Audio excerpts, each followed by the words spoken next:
a blur. Don't know for sure, but I'm ready for another round. We're talking shit, don't hear a sound. Take a hit and pass around. By yourself, drunk like I finally don't give a fuck. 'Cause I'm breaking all the rules too. Hey everybody, this is Overpass Live. My name is Eric and I make apps. Happy Friday. It is a beautiful weather here today. I recorded a video for tomorrow and it was rainy and windy and everything, but it actually did kind of perk up towards the end of the week. So this is our weekly live stream where once a week we'll get together and we'll chat about whatever we want to talk about. We'll talk about mostly app stuff. We'll take a look at each other's apps. We'll have a look at people's app store page. We'll talk about what's new in app development, some of the things that we've experienced over time. And the one thing about today, though, that's going to be a bit different is I can't go on for like 2 hours. I want to get out of here by about 6:15, just because I got loads of stuff to do. The big news for me this week is I have 2 kids going off to university this weekend. One this morning and then one tomorrow. And it's kind of like 2 kids leaving the house at the same time. It's kind of emotional, but it's still good. You gotta, it's just getting older. It's just getting older. So first of all, let's say hello everybody. Rio T, hi, how's it going? Aiden Mac, have to say first, that's true. Flutter Buddy, I'm glad you're here. Flutter Buddy, you got the coolest name. Every time I see your name, I wonder, are you doing Flutter at the moment? Bala Morali Thurapathy, I'm gonna get it right one of these days. Hey, how's it going? Simon Supper Time, I made it to the live stream, such a rarity, and I'm excited. Cool, I'm glad you could get it. Flutterbird, where did I get the music? I got this music from Artlist.io. So a lot of the music in the videos are there's 2 different sources. I use Artlist.io and I use I just started using, I think, AudioBox or something like that, Story blocks, audio blocks, that's what it is. And I started using that, and I got these subscriptions thinking I'm gonna do loads. I want to do loads of vlog style videos where I go out and there's music going wah, wah, wah, and drone footage and everything. But I've never done any of that stuff. Usually, the format of the videos, when I do go outside, is we got the intro. So we got the bit before the intro, and then the intro, and then there's maybe a little montage of driving, and then a bit of the talking. But but I got that at the time, and for a while I was using it at the end of every video, and I really like that song. It's called I forgot, the Toxic Hearts Freedom. That's what it's called. Freedom by Toxic Hearts. DJ Kiwi, love from Columbus, Ohio, USA. Cool. Sunil, hey, how's it going, Sunil? Rodrigo just came to say hi. Rodrigo, stay a while. Take your coat off. Azimuth, hey, how's it going? Azimuth PH. I don't think I've ever finished watching the last live stream. You don't have to watch them. Cord Funk, yo, Cord Funk, hello, how's it going? Let's talk about the weather. How can we still see the trending apps of other countries in Play Store? Okay, good question. Because you used to be able to do it with App Annie, but I'm not sure if they've changed that any. But let's have a look at that.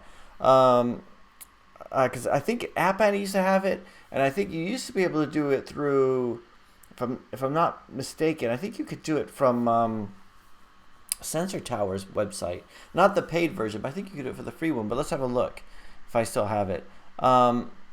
Let's see. DJ QE says, in-app purchase, subscription, or paid app. Does Apple take 30% profit regardless of the model payment? Yes. I'm not sure about the subscription, but I'm pretty sure they do. I mean, yeah, 30% is 30%.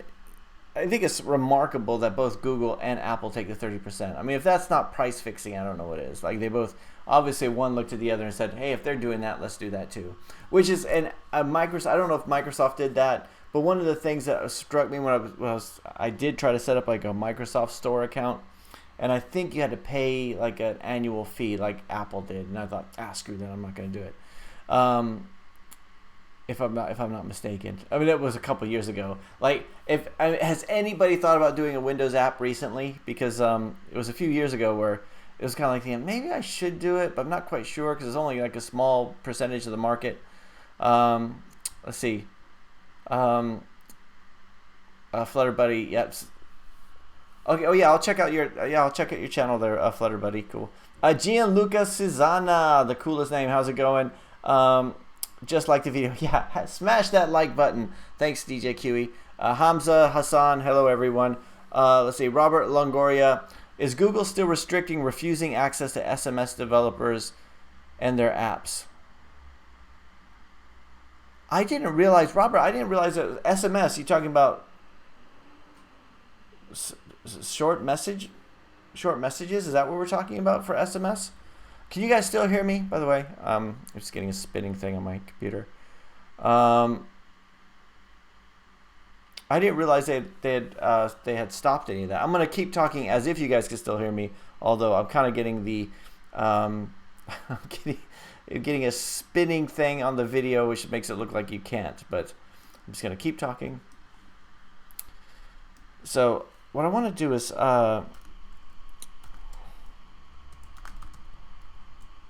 globally, so I want to go back up and answer this question because I just sort of skipped over it, which was the first one from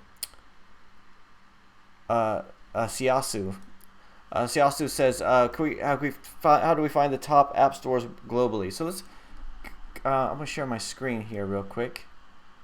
I want to try a few things. I probably should know the answer to this, but let's say we go to play.google.com, and I think it's HL equals, like, actually this is the home language, so if we go ES, I can see the Play Store in Spanish, but I don't know if that would give me, no, because we're talking about Spanish, we're not necessarily talking about the countries, but let's go Más Populares. I probably should have gone to the page before I did. No, yeah, McDonald's UK. So it's not actually doing it based on the location. Huh, it's a good question. Let's go to App Annie.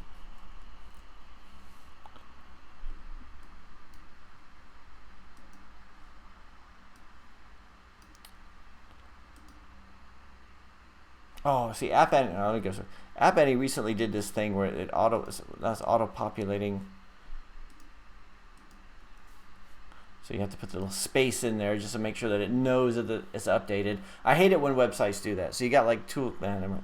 I'll get like a rant about this. Like you got tools like LastPass, which will fill in the passwords for you, but it doesn't register as having been updated. So you got this cool JavaScript that checks to make sure that something's actually been entered in there, and it bypasses that change event.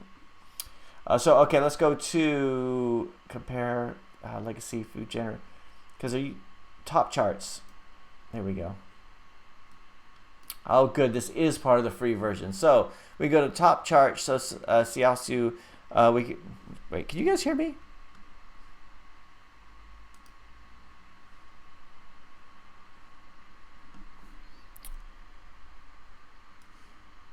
All right, I'm gonna just check. I realized I forgot to turn Slack on, so.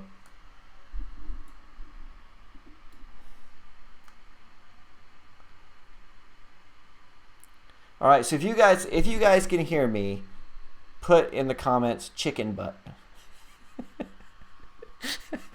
I don't know why I find that. I don't know why I find that funny. Okay, so let's see. We've got. So you guys see my screen. So if if you go into iOS top charts, or sorry, even Google Play top charts. Here, the nice thing is you can select the region. So if we go Google top charts in load, chicken butt, cool. Okay, thank you very much. You know what? Chicken butt. That's what that is. For those of you guys who may not know the intricacies of dad humor. So yeah, so you can go in and check. It's like the countries, although it's not every country. But like, let's say we want to see the top apps in China, which I've never looked at before. What are they into? Wang VPN, YouTube. I didn't know they had YouTube in China. Google Chrome, fast and secure. Of course, they don't have Google Play in China, do they? Or not necessarily. Okay, so there's that. How's that for a tangent? So Robert Longoria says, is Google still restricting or refusing access to SMS developers in their apps? I don't, because I know you used to be able to have access to the SMS category, but is that something that I didn't even know they weren't doing that? Appavelli, I've been watching your Instagram stuff recently. Have you ever thought about publishing UWP apps? Universal platform apps, right? A desktop, lot, Xbox, and mixed reality in Microsoft Store. I looked at that to begin with because that was the whole thing. It was what UWP? I remember it's Universal. I forget what the W stands for. Is it web platform? Oh, see, but I did look into that. So I was using Corona at the time, and you could deploy Corona to Windows Desktop, Universal Windows something. That makes more sense. So you could deploy to Windows Desktop, and I was trying to do that, but there was like this.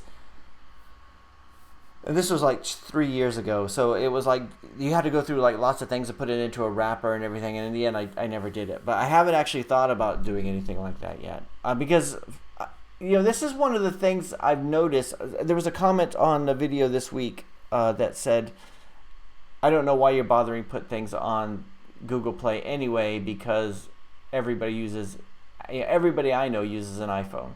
And then somebody underneath said, "Everybody I know uses an Android," right? And it's you get this closed focus. So like since I moved over to a Mac back in 2013, the whole Windows Store thing kind of passed me by. Like I don't know how much it's used. I don't, because if you use the App Store on the Mac, I hardly ever use the Mac Store on the app. So although I have released a few apps to the Mac App Store, just because I could easily compile it in Corona, I have done, but I haven't played around with the Windows Windows Store. So has anybody out there done that? And have you done to Windows Store, and how was it worked out for you? Was it good? Let's see. Abe Poptani, hey, how's it going? Steve Mamo actually made it. Good morning. Good morning, Steve. Hamza Hasan says, what bidding strategy should we use for ad campaigns of Android application and Google Ads? So bidding strategy. Are you talking about actually doing it through AdSense? What should you bid? I would go for me, I've done both. I've done the cost per impression and the cost per install, or cost per click. And I've also done the universal app campaigns for the cost per install. And I think for the paid applications, the cost per install, that was actually working for me. That was doing really well because because it tracks the CPI. In order to get the CPI, you need to have something in the application that shows so that either AdSense or whatever Facebook knows that the installation has actually happened. So that kind of stuff actually does. But if I'm just going for mass bulk, then I would just go cost per impression. Yeah, I mean, actually, no. But I think it depends. If we give me a bit more information on that, are we talking about actually advertising your own app, Hamza? Cordfunk says, I think it's 15% after the first year of subscriptions. Oh, is it? Okay, not 100% sure though. Okay. Yeah, I just assumed it would be 30% for subscriptions. Biswajit, hey, how's it going? Educate TV, hey, nice to see you again. Nice to see you, Educate. Educate TV, you got loads of subscribers, don't you? I've been looking at this. So, who's it? One of the guys, I was talking earlier this week to Kripesh Adjani, who, like, he's always commenting and everything like that, so I kind of, have a few conversations here and there, and he's got a YouTube channel in Hindi, and he's shot way above the amount of subscribers that I have, which is good for him, but maybe there's a little bit of jealousy there. Bart Raka, hey Bart, how's it going? I think I saw a LinkedIn post you did earlier today. So I mean, it's strange to see you guys on other platforms. Let's see, Christopher Happy Friday, Bart. Christopher Anugbo says, "Hey Eric, would you say that 600 to 1,000 reviews would get you getting downloads in the thousands? That's what my guess is. I would imagine so. I don't. It really depends, but I think the more reviews you have, the better. So, and I don't know if it would because more reviews would mean you would rank better, but it doesn't necessarily you would get more downloads. But I guess in order to get the reviews, you'd have to get the downloads anyway. It would self-perpetuate unless you get the reviews from like purchasing the reviews, which you're not supposed to do. But yeah, I would imagine once you got up to that point, then it would start to go. So let's see. You're gone and back fast. Okay, for a couple. Okay, so it did stop. Appavelli says Microsoft gives you 90% of app revenue, and you only pay a one-time fee of $20. It's worth it. Yeah, you know what? Maybe it should, just in terms of an offering. So I've been talking to a lot of clients lately, and a lot of them have Microsoft systems. I was talking to somebody earlier today about, I think they had some systems on some older Microsoft stuff, and that was my bread and butter back in the day. Was working on Microsoft platforms, on SharePoint, on Access, on VBA, ASP.NET, ASP Classic, Visual Basic 6, that was my thing where I knew my way in and out of the code really, really well. Probably better than I know my way in and out of the code of Java. I mean, I was just really, really into it. And I miss C# a lot. And I keep thinking about, like, if I did get into Unity development, at least I'd be able to use C# again. But it's been quite a few years. Azimuth PH says, have you ever purchased an app, reskinned it, uploaded it to Play Store, App Store, and then nothing bad happened as suspended, removed from repetitive content? No, actually, yes, I have had that. I've done that. I always say that I've only reskinned once, but I guess I did have another one where I started with reskinned code, or I started with code that I purchased from Code Canyon, but I made so many changes to it, like I made so many changes in terms of the look and feel and the code and the navigation and menu structure, but it was kind of nice to have that at least that head start. So rather than, like, most of the time reskinning gives somebody like a 90% head start, all I got to do is replace the images. This was something where it gave me like a 20% head start. Like, I just took the existing code, and the more I started tinkering with it, the more I started rewriting the whole thing. So it got to the point where the whole reskin thing was questionable, right?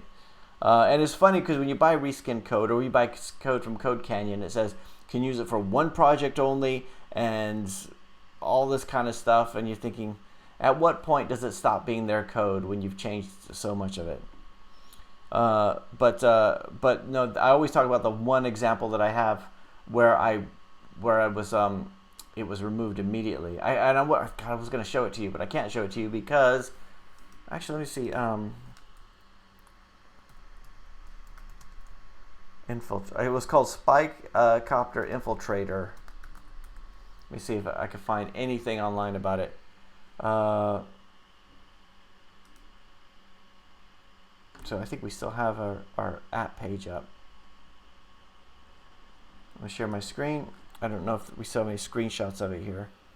So yeah, we took a Spy Copter clone and we made it all spy. So we still have the helicopter. We use all new images, all new designs, everything, and we released it. And Google Play removed it almost immediately. So it was a clone of Swing Copter. So it was kind of the endless runner thing. I had a designer, didn't have much to do, so we just basically took the code and he reskinned it. He did a really good job of it, giving it, it almost, I thought it was indistinguishable from the original, but obviously not. Probably because I had the name was a little bit too similar to the one it was. So let's go to, if I would show you the one that was Swing Copter. Which was this one here, Swing Copters.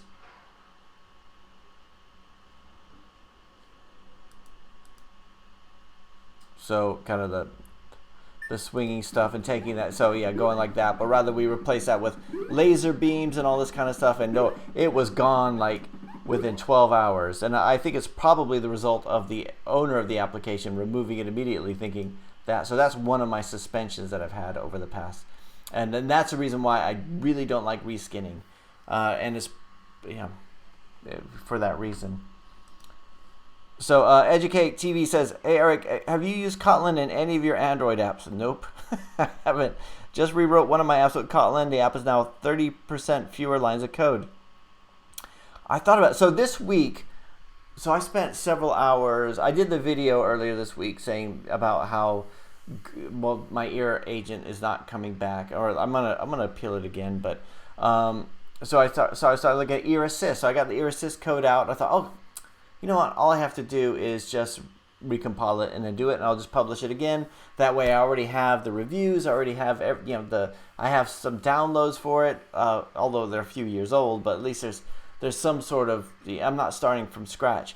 And then of course, I can't get it to compile into 64-bit, and that was what I was doing. So I started off by updating Android Studio, and then updating Gradle. And then loads of stuff stopped working, and then it's like every so often you think, software development it's actually a lot easier than people think. And then you upgrade your platform, and you're just stuck in Stack Overflow for days. And then you're like, dude, this sucks. I hate upgrading Android Studio, right? And then I'm just like thinking, maybe I could just downgrade it again, and you're just like dealing with stuff that has nothing to do with code. You're like going through config files. You're going through everything, trying to think, what have I changed here that's broken something? Do I have a dependency somewhere?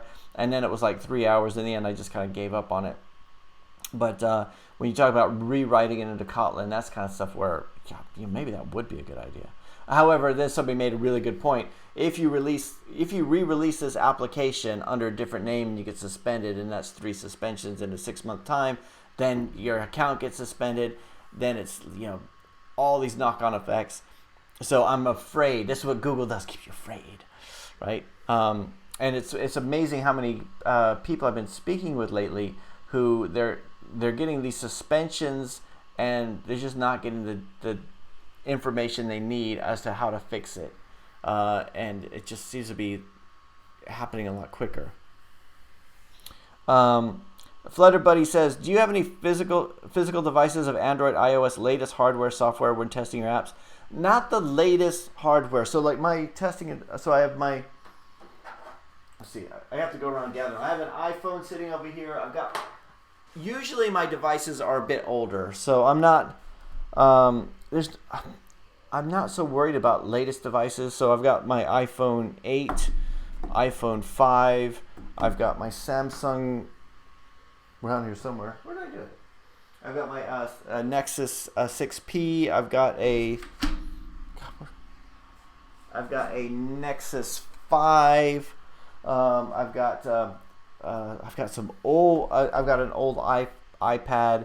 I've got just different stuff, right? So like, I'm not gonna go out and get the latest iPhone 11, whatever it is, with the 3 cameras. Although it's tempting just to have some new stuff to play with. But my whole thing is I'm more worried about it being backwards compatible than forwards compatible. If for some reason something comes out on the platform and it's not forward compatible, I would expect the IDE to pick up on that. I would expect like the simulator to pick up on that. So no, I don't. Otherwise, I would go broke. I would go broke buying all these things, especially on the Android side. It would be fun though. It would be fun because I could just have the latest gadgets all the time. But no, I don't. And you've got all these you got all these ways of remotely testing these kind of things too. BizYG says play console taking 3 to 4 hours to update apps. I think it depends. BizYG, I think it depends on the app. So I think the first deployment, I think it's taking longer because I'm hearing loads of different things. I mean, I've had them take 7 days. I've had them take a couple hours. It just seems to be. I think it's depending on it's probably depending on the target audience, the privacy policy, all that stuff. Let's see. Flutter. Oh, and on that note, do you do manual, automated, or automated tests? I wish I could say we did automated tests. I wish I could say, no, we just launched this. We have 100% code coverage, and as soon as we deploy to Git, it kicks off our continuous integration server, which runs 100% of our unit tests. And if it fails a test, then we get an email or a notification saying it's failed, and then we go through and fix it. But no, that's not the case. Most of the time I am manually testing things, getting it on the device and testing things that way. Some things it makes sense to do automated testing, and I actually, no, I do have some automated tests, but they're not like, I'm not using a framework for them. So I'll have like some hidden forms where if it's in the simulator, like on some of my games, if it's in the simulator and so then I could do the key down strokes, and if I do a certain key combination, it will open up a debug screen where I have different like a hidden section where I could go through it and run tests where it would go like for every question, check this kind of stuff. But it's not using something like Jasmine or Karma or say NUnit or any of those unit testing frameworks. I wish I could say yes. I wish I could say like I'd be a proper developer if I said, damn right I do, 100% code coverage. But sometimes just getting it done and getting out the door, which I know is not, I probably shouldn't admit that. Pirate programmer. Hello, Eric. Hello, guys. Hello, pirate programmer. Abhay Paptani says, I have a question. Are you an undercover FBI agent? You like James Bond movies and you're into spy things. You know Mandarin and you regularly visit Southeast Asia. Just kidding. I visited Southeast Asia twice. No, I visited China twice. And I visited, I've been to Thailand and I've been to Vietnam, and I am not nearly as well traveled as I wish I was. It's like life passes you by and you're thinking, dude, man, I need to get out more. I need to go more places. I need to go to, last year I was going to go to, I wanted to go to India to visit with some of the software developers that I work with. But in the end, I changed it to go to Vietnam to work with other software developers. No, I did want to be a spy. That was my thing when I was a teenager. I thought that would just be cool. I like James Bond books. I would read all the James Bond books, and the movies too. So Roger Moore movies when I was a kid, and then it was Timothy Dalton, who I thought was very underrated. I thought he was very good in The Living Daylights.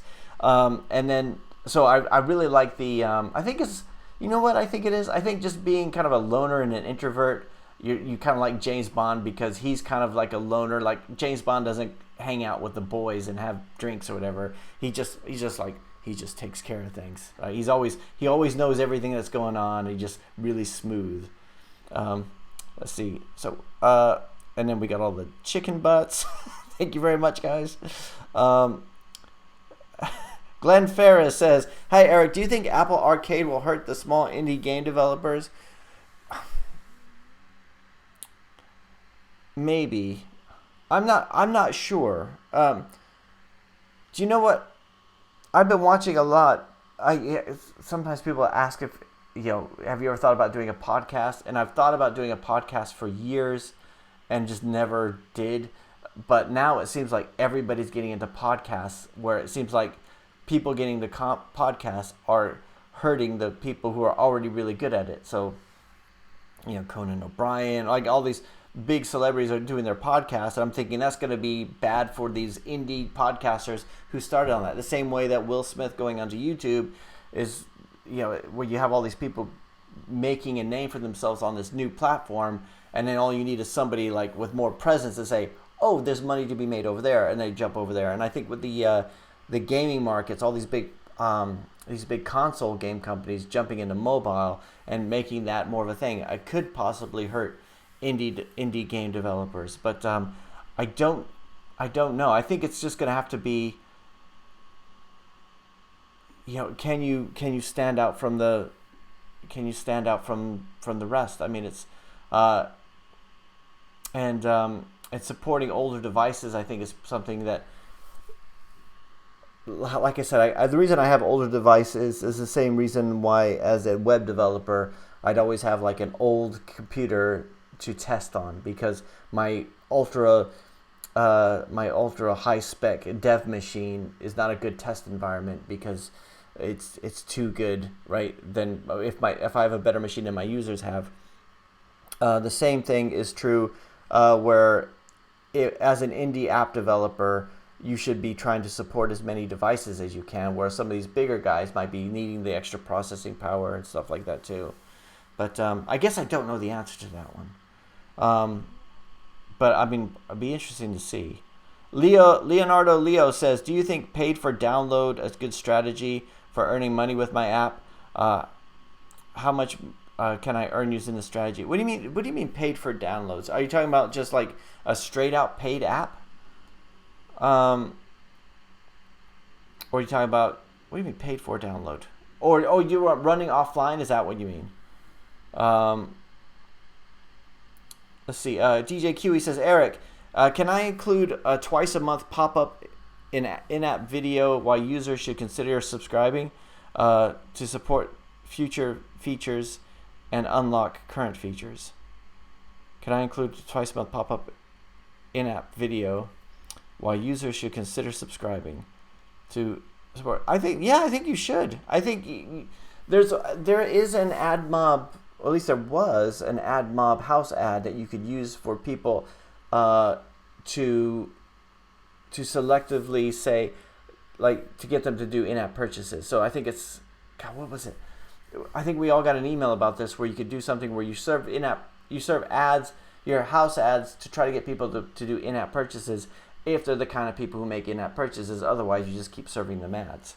And I think there's nothing wrong with having a pop-up ad in your application to try to get them to subscribe or do the in-app purchases. In fact, you should do that as much as possible. Give them the value, but then remind them what they're missing.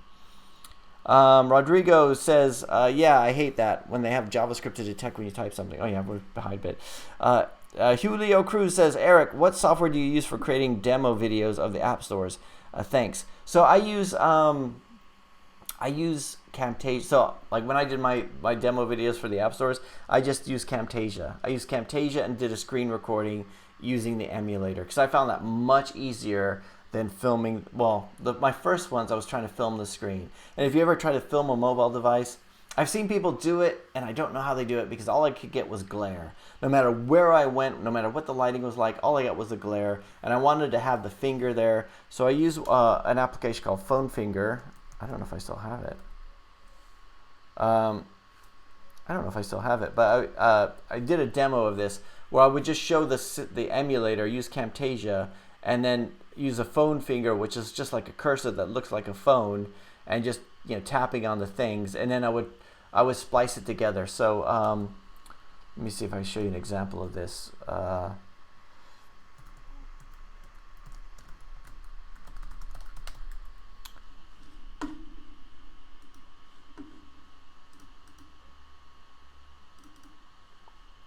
mean, it's not that great.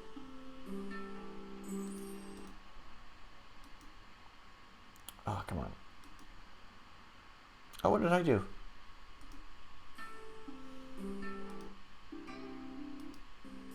So yeah, so like this. It's using Phone Finger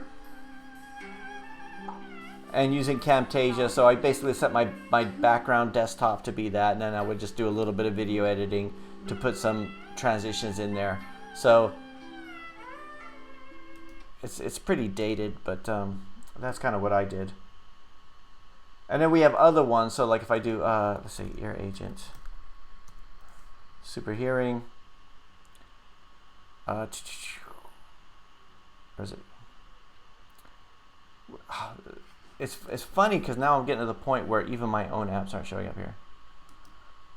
So we got this one which we had Sandy do a few years ago, when Sandy, our designer, first started. She did this. She was never happy with it because it was very basic.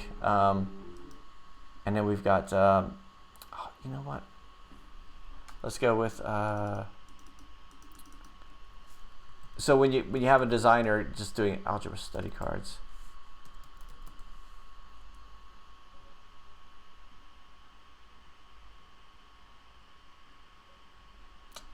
Oh well.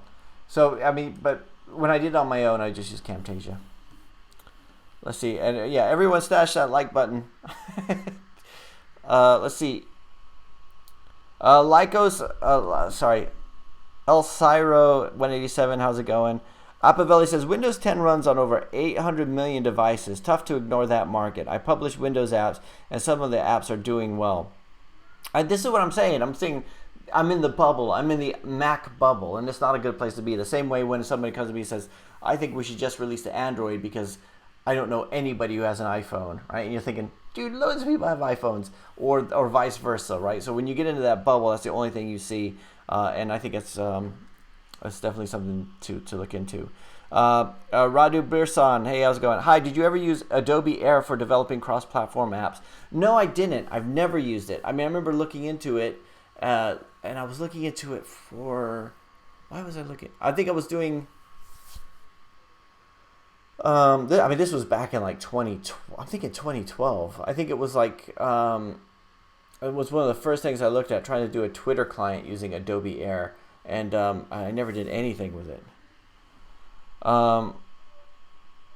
Let's see. Marwen is here. Time for the live review. Marwen is watching from Facebook. You're the only one over there, I think. Is there anybody else there? Look around. Do you see anyone? Altamash Nair Khan says, the real question is, how do you remain so sexy even after coding so much? Well, I'm glad you asked. Look, man, because we're software developers, we exercise our minds. We should all be looking young and stuff. Chord Funk, yo Eric, yo Chord Funk. Yo Eric, do you ever write your own CLI tools? If so, what language do you generally use for that purpose? Yes, I do. So like I talk about these language learning games where they're kind of reskins of each other, but then a lot of config changes. So what I'll do is I'll put everything in like separate folders, and then I'll have a Node.js script with command line arguments using Commander, which will go through and just like replace them. So if I'll show you this. I'll show you a real-time demo, and I'm not. Actually, no. If I start up WebStorm, it's going to load 1,000 windows instead of my machine. But that's a bet I do. So like I'll have my project folder. It used to be I just have one project folder and different stuff. But now I just, like, when I create a project, I have a project folder for code, one, and then different. And then if it's language learning, I have the language folders. So each one will kind of have the config files particular to that game. And then I have a scripts folder, which I will have my scripts, which do like screenshot resizing, and then I'll have another one. I run them manually, and then I'll have another one which just changes the language, which says, you know, delete these files, replace them with these files. So, but that's about the extent of it. And I've done some CLI files stuff for clients too, but I've always used Node.js and Commander, which is, let's see, which is this tool over here, Commander, which allows you to put command lines in the, so the options here, so you can just run it through the command line, pizza options, D, whatever. And there might be other ways to do it without Commander, but that's just the way that I did it.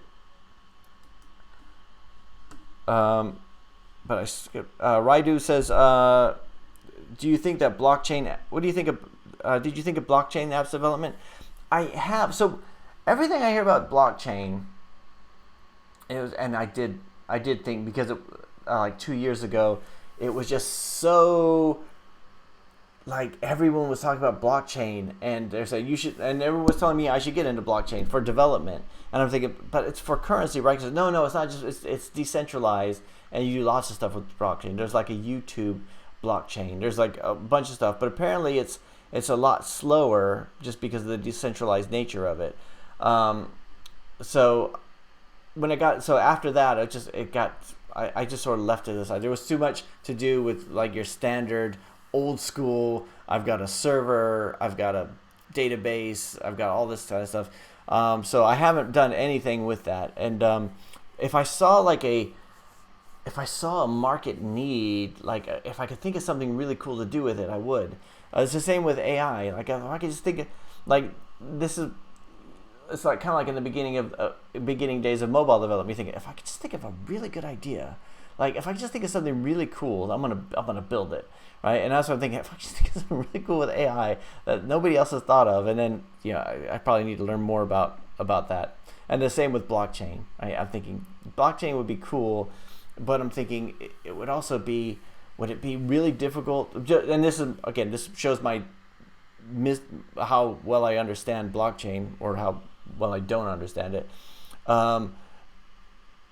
If I were to go through and create an application where I have all the data decentralized with the ledger and all this kind of stuff, would it perform slower? Would I need to have some sort of critical mass before it would actually work properly?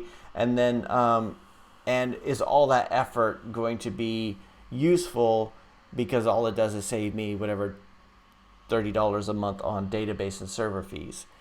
So but that's the reason why I kind of abandoned that idea. But you know, I could be talked into it. I mean, I'm all for new and shiny.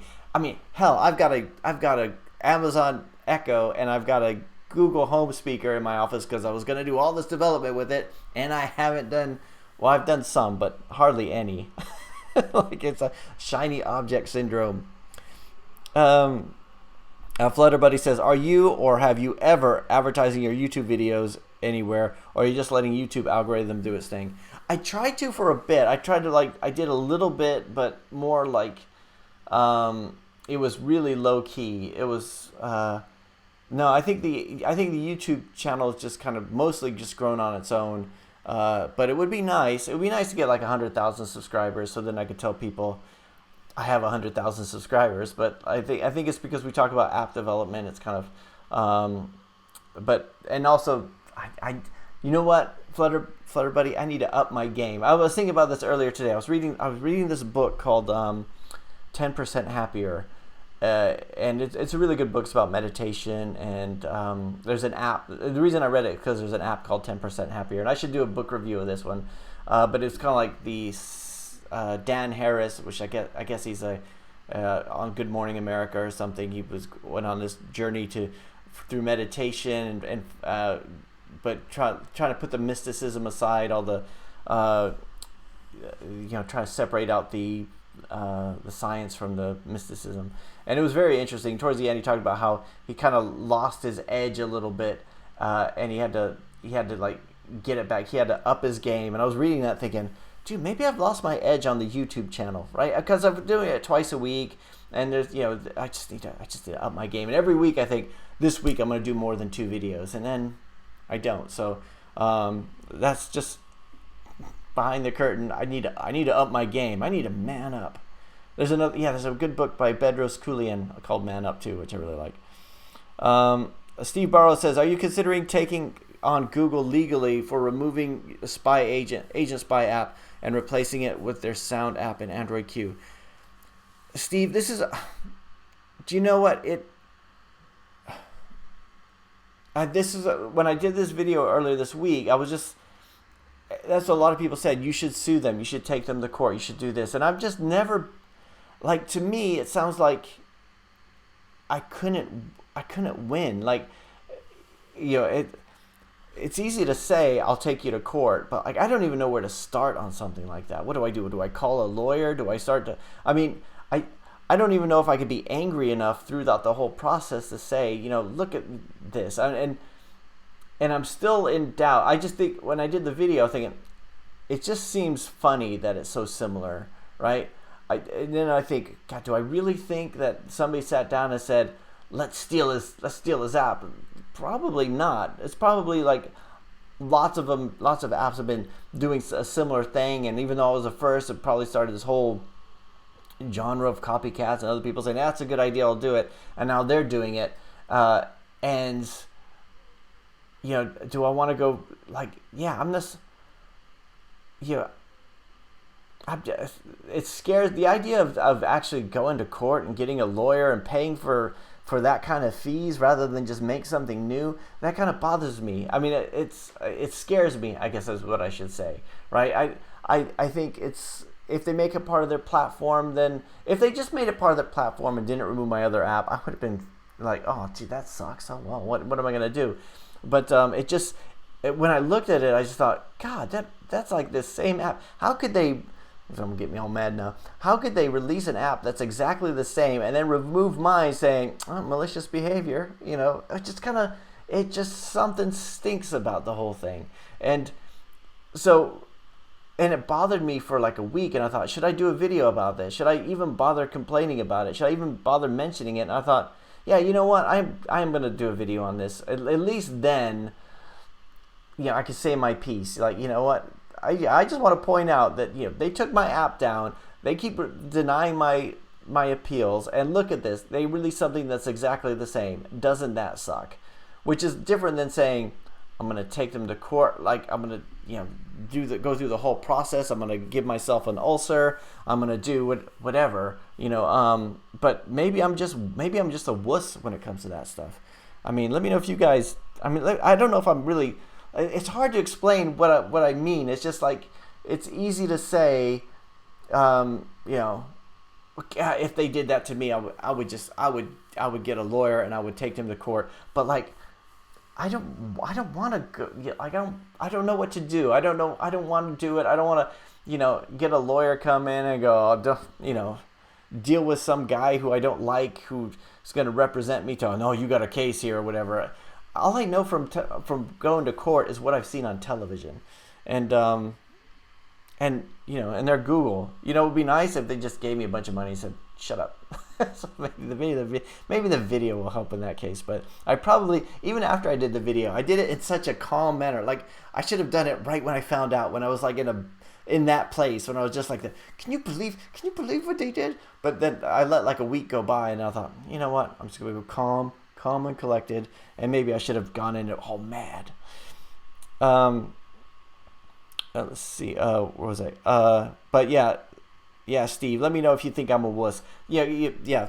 Because if you call me a wuss, then or a wimp, then you have a good case. I don't know, because I never go to court. Let's see. Christopher says, hey, Eric, how does ASO work in Google Play? I've done a video about this back in 2015, and a lot of the principles still apply. The only thing is that now you've got like the user acquisition report. So you're still dealing with, the title is hugely important, because, the title is hugely important, and the description, but then you also have the reviews, the number of downloads, the backlinks. If you think about it from how would the Google algorithm work? It wouldn't just say, if I have the same word in my title twice and you have it once, that I should outrank you. No, because that doesn't make any sense. Then everybody would just call their apps, game, right? In order to be at the top of the game ranking. So they're looking at the downloads and the retention figures and all this kind of stuff in order to do it. But given nothing, but when you don't have any of that kind of stuff, when you don't have any downloads, when you don't have any reviews, then the title is going to be hugely important, because that's the one thing that tells the users what your application actually does, right? And if you're going into a crowded market, it's going to be difficult, because there's going to be other things with a similar title, with those keywords in the title, and they're going to have more reviews and all this kind of stuff. But if you're going into something and you take a new take on it, you're looking at new ways they might search for something, then you could. Simon Suppertime, Steven, says, Eric, do you ever have trouble, pain in your hands, wrists, or elbows? What are the tips to prevent this from resulting from keyboards and mice a lot? I don't. I've never had any like carpal tunnel syndrome or anything like that, or any pain in my fingers or arms. Maybe it's just because I've been doing it so much. Yeah, no, I've never had it. I mean, how many people out there have had trouble with like just typing and stuff like that?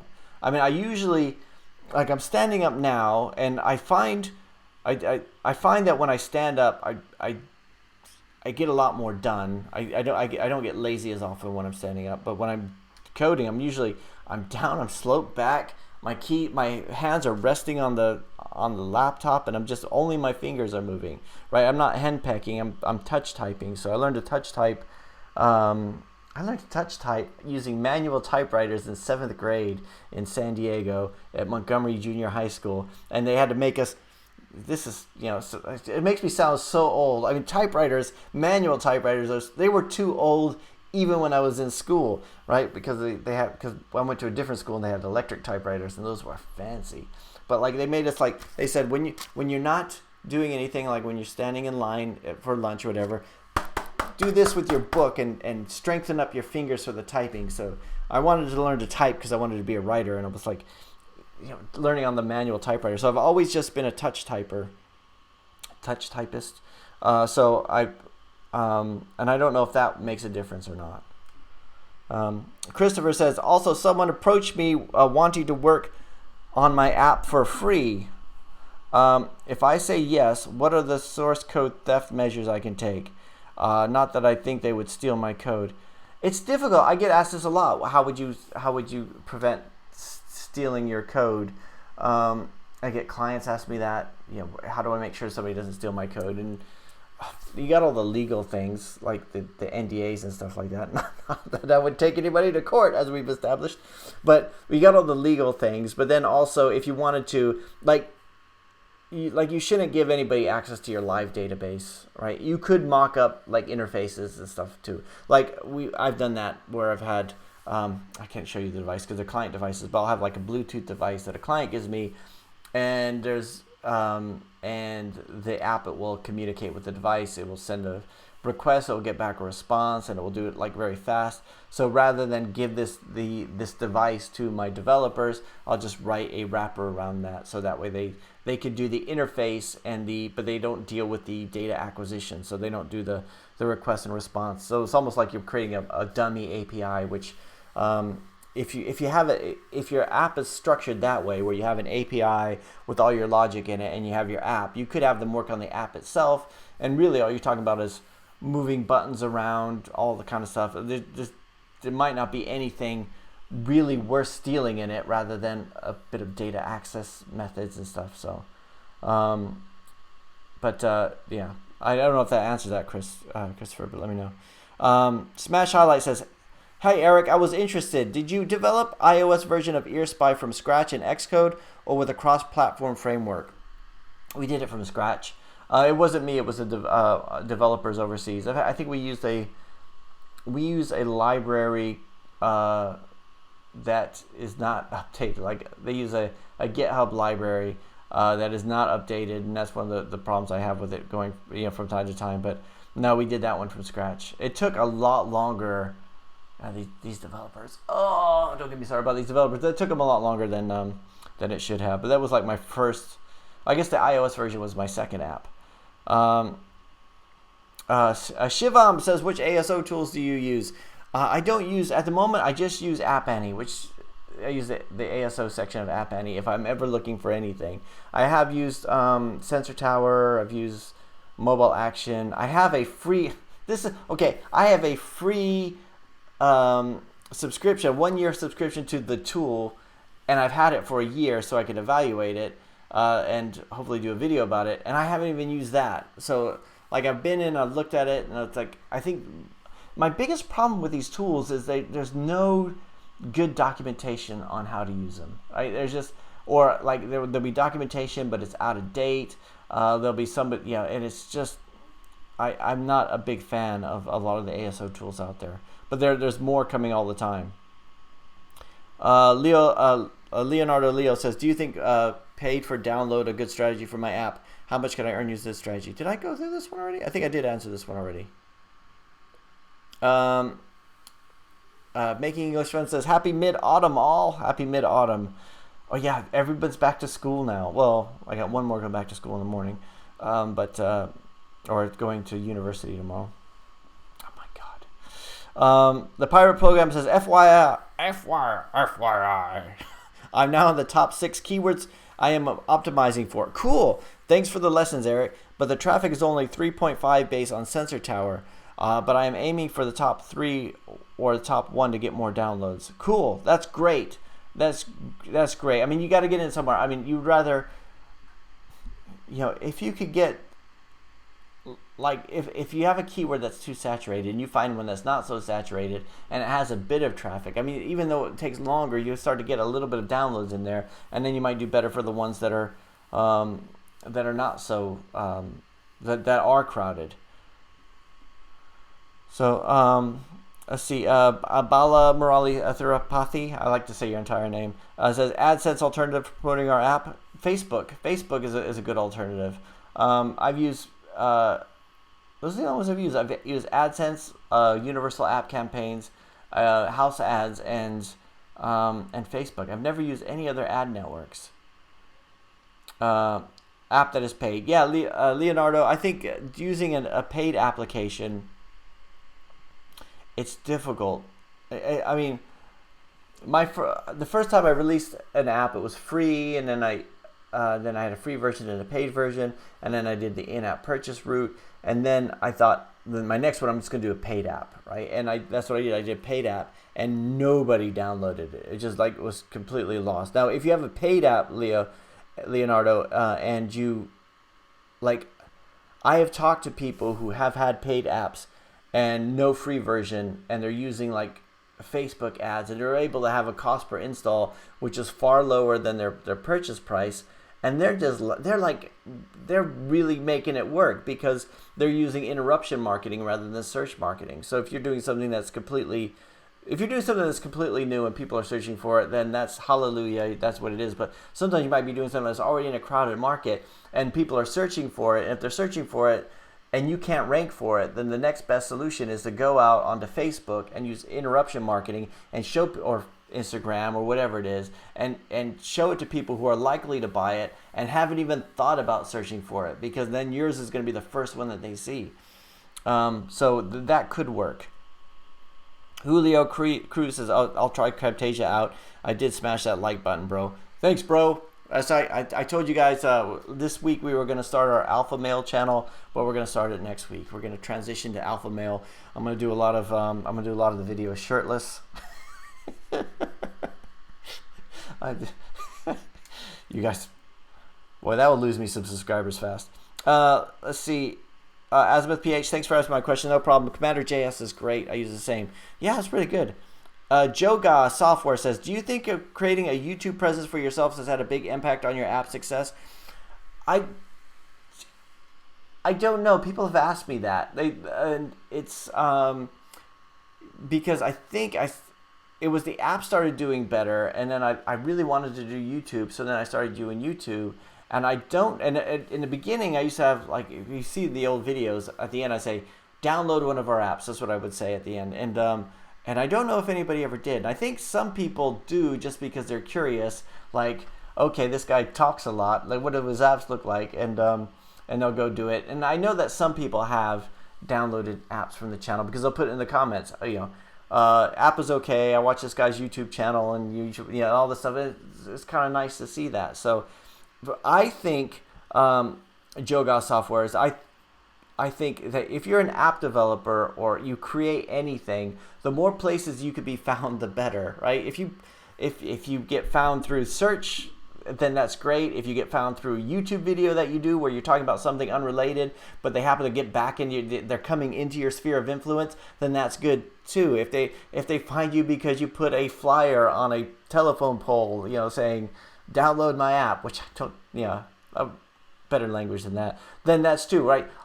All that matters is getting eyeballs on what you need to, getting people in there. And I wish I could measure whether or not the YouTube channel has helped, but I don't think it's been a big help in terms of the downloads, because I still get bad reviews on some of the applications, and I think I don't think it wasn't like I did the YouTube channel and then the app started performing well. It was more like the app started performing well, and I wanted to do the YouTube channel, but the YouTube channel is better for getting client work and just getting out there. And you know what, Joga, if you're thinking about doing a YouTube channel, I highly encourage it.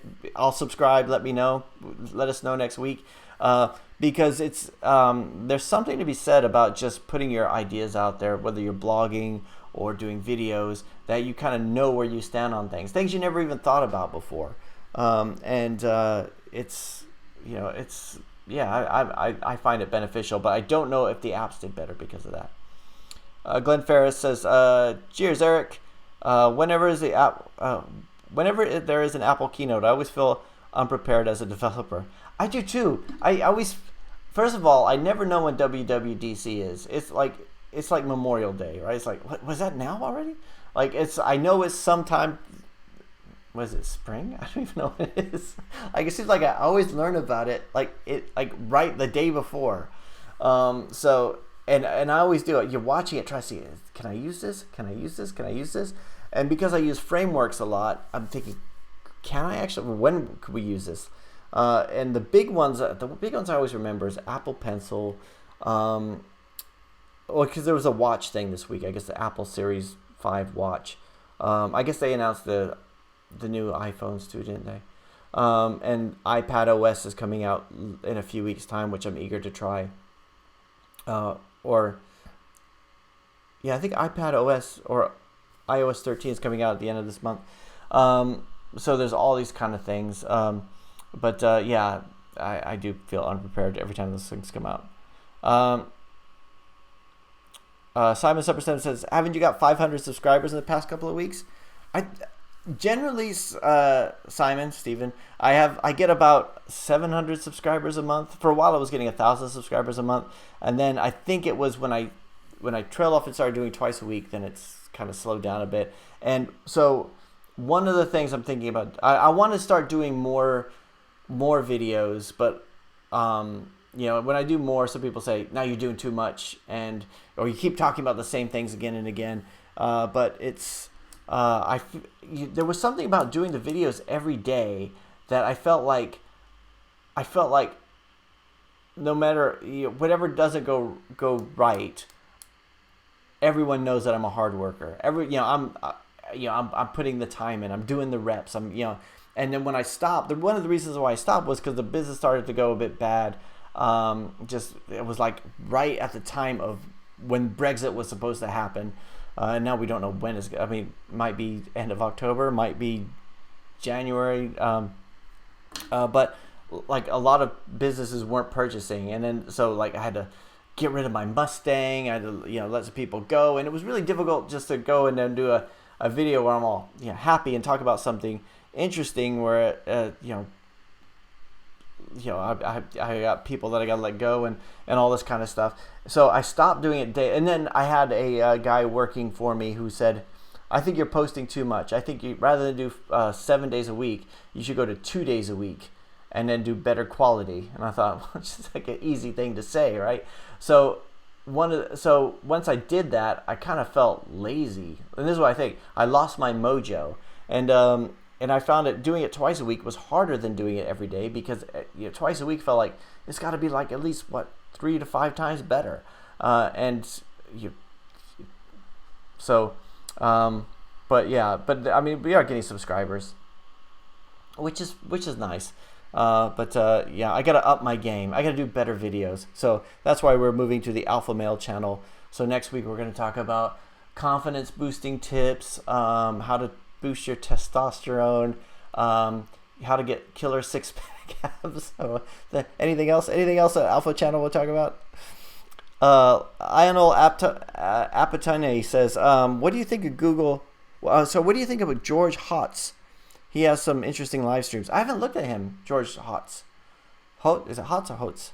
I haven't looked at him. Well, who's I looking at earlier this week? There's a guy who talks a lot about being an indie developer.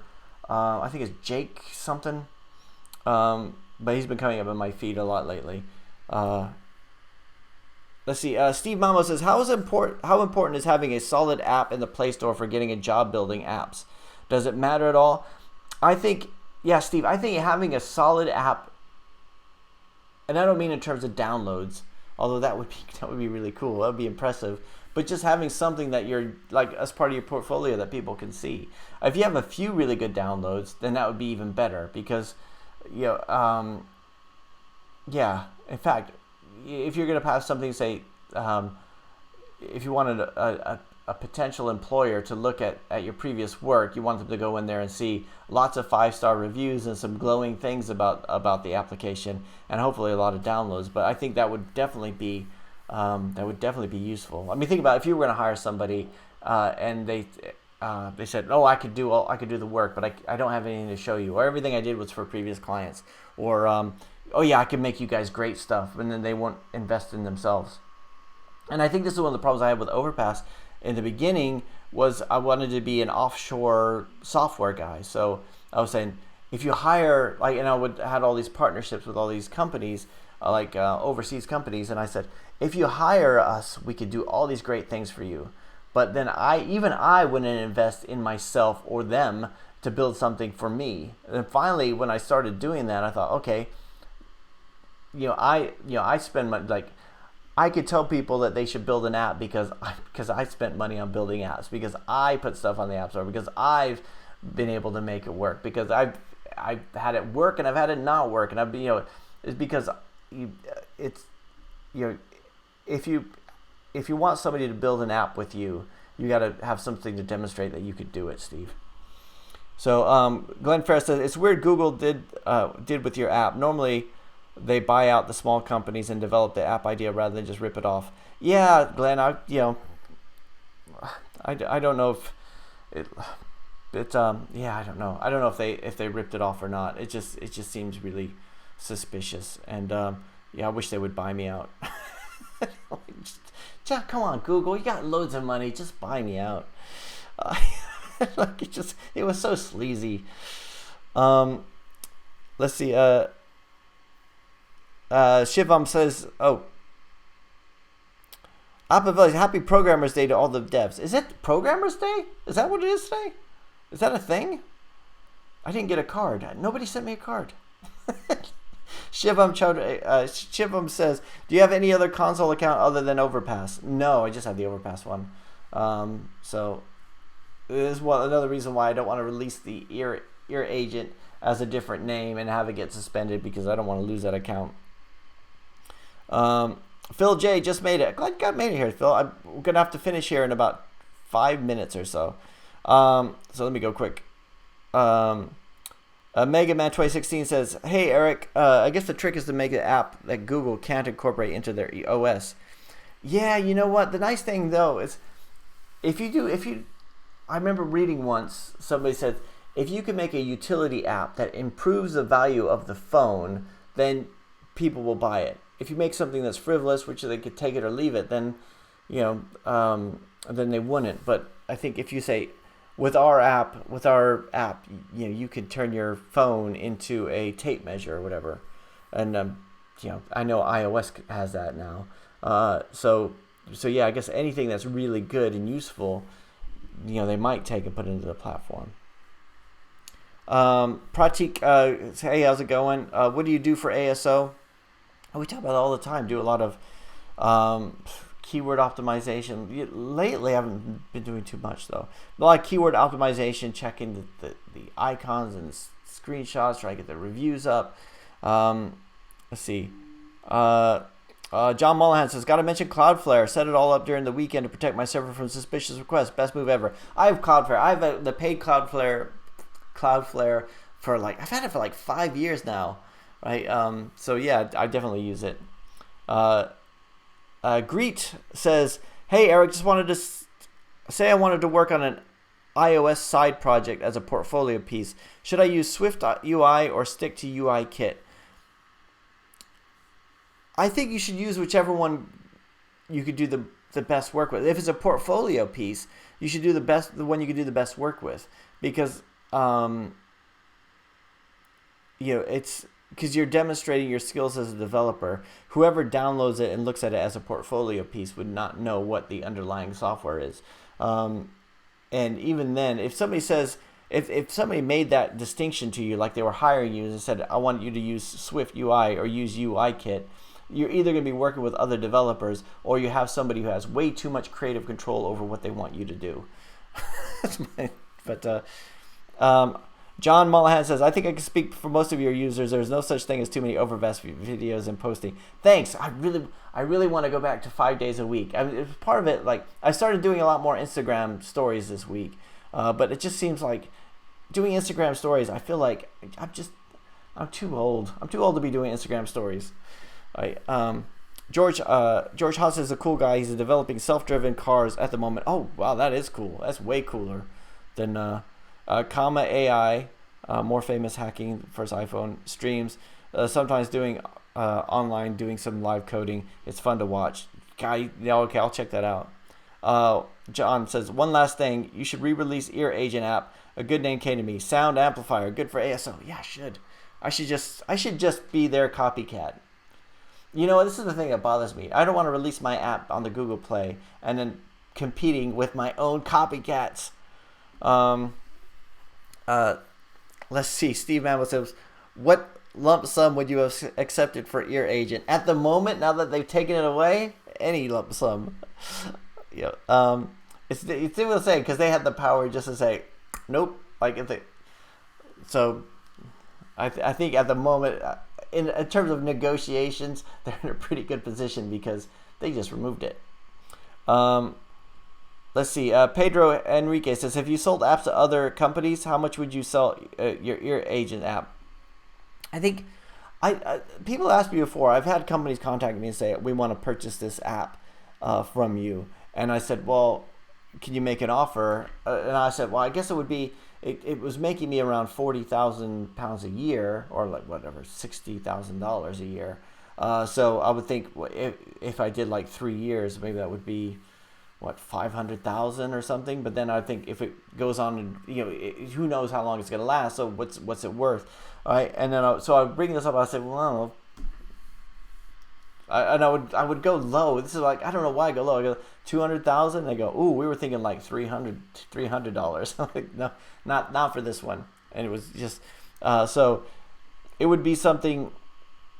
That's the thing about apps. You don't like. Well, this is the thing. I had no idea how long it would last, right? And it lasted 7 years. In fact, it was released, and I don't make a big deal of this because at the time, it was supposed to be released on the 10th of September, 2012. And the developers had some trouble, so they released it. So the first release date was September 11th, 2012. And I said, I don't want to release the app on September 11th, right? So it was funny because the video went out when I talked about it was on September 11th on this year. So it was exactly 7 years. So, hey everybody, thank you very much for joining the live stream. I have to cut it short here so I could go have dinner and get ready to take my other son to university tomorrow morning and cry and weep and be like all the other parents there. But I hope you guys have a fantastic... Are you guys still there? I hope you guys have a fantastic weekend. Thanks very much for subscribing to the channel. Thanks for smashing that like button. I do want to start doing more videos in the future. So like, it's I hopefully I haven't run out of stuff to talk about for apps, but there's so many books that I've read that I'd like to talk about. So many things I like the day-to-day stuff I just like to talk about, and but I really appreciate all the support, guys. So anyway, have a great weekend. I'll see you guys tomorrow on the Overpass Insights video, and then next week on the live stream. Okay, have a good weekend. Bye.